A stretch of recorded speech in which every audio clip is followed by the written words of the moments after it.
thank you very much for agreeing to be part of our workshop on feminist approaches to the commons. We would like to ask you one question. So, from your own experience as being part of the CNFM network, meaning Commoning the Network's feminist methodologies and the activities of the network, how do you understand feminist practices in relation to the commons? Okay, thank you, Penny. Thank you, Natalia. I was, this morning I was looking at some notes from some discussions that we had about the event we had together recently in Berlin.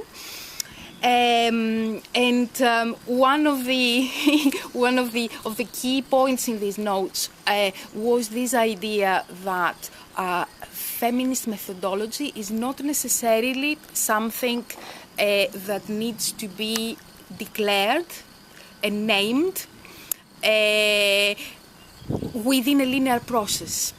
Okay, so a lot of the things that happened during this project, the Commoning the Network's feminist methodologies that we've run together in Berlin, had a very fluid and flexible process where it was possible to both accept things and reject things and let things drop from the process without having to follow a linear system. For example, we had various chats in the core group of this project through this tool, the IRC, where we were typing messages to each other.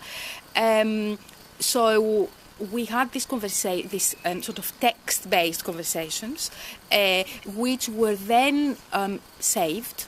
The document, the transcript of that was saved. But we didn't need to summarize that and create key points and move from this to the next. For me, this is a really interesting approach because I do not believe, as a researcher, as an academic, as an artist, I do not believe that the process of summarizing and moving to the next step is one that allows us to capture everything that happens at one stage of a project. So I think it is almost an illusion to think that it is possible to capture everything. And therefore, this obsession with condensing things into the key points is something that doesn't really do anything for me, because there might be something which is really important, but it's not possible for it to appear in this linear order. So for me, one of the main points of the feminist methodology is flexibility and an organic way of moving from one stage to the next one, so that things that might seem that have disappeared, they might reappear later on at the end. And I can give you an example on this if you want, or I don't know if you want to ask me something else. I'd like you to give the example. Okay. So you might remember that when we were putting this idea together, it was almost a year ago now. My main aim was to look at relationships of space about those things. So for me, the idea of space was very interesting, and I wanted to work with you specifically because you are a geographer, and I thought we have a lot of potential to question a lot of issues of space in relation to creativity in networks and the distributed networks in particular.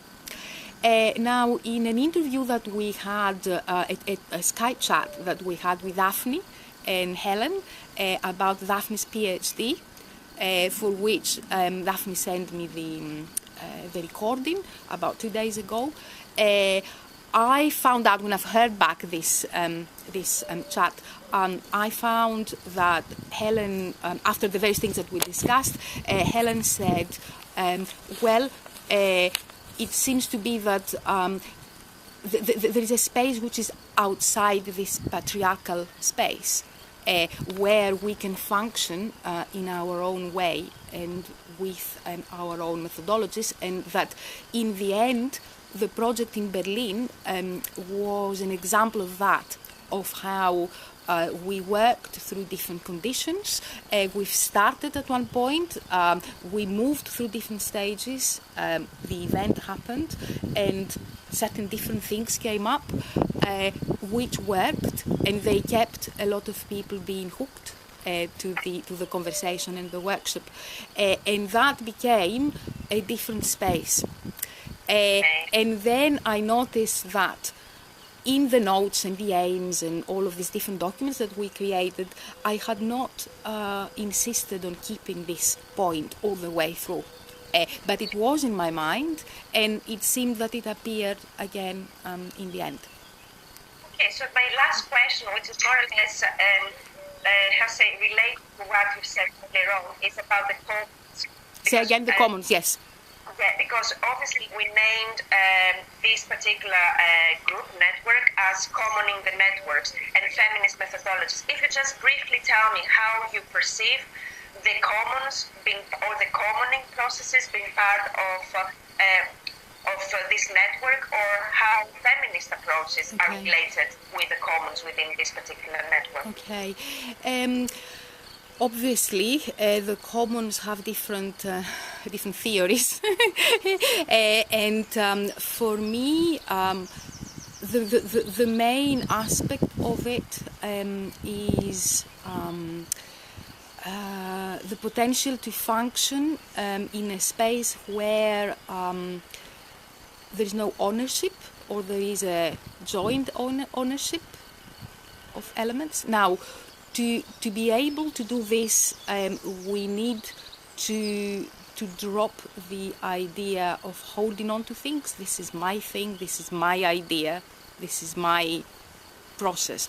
And the sort of kind of ordering of those things, and of putting things in like, this is most important, this is my thing. And so commoning the networks through feminist methodologies is to allow this flexibility and this organic element of the process to allow us to relax from owning things, from owning ideas, and be able to share them and to allow the ideas to flow without having to hold on to them, both as an idea but also as a property, that it is like my intellectual property, this idea, and I need to make sure everybody knows is my stuff.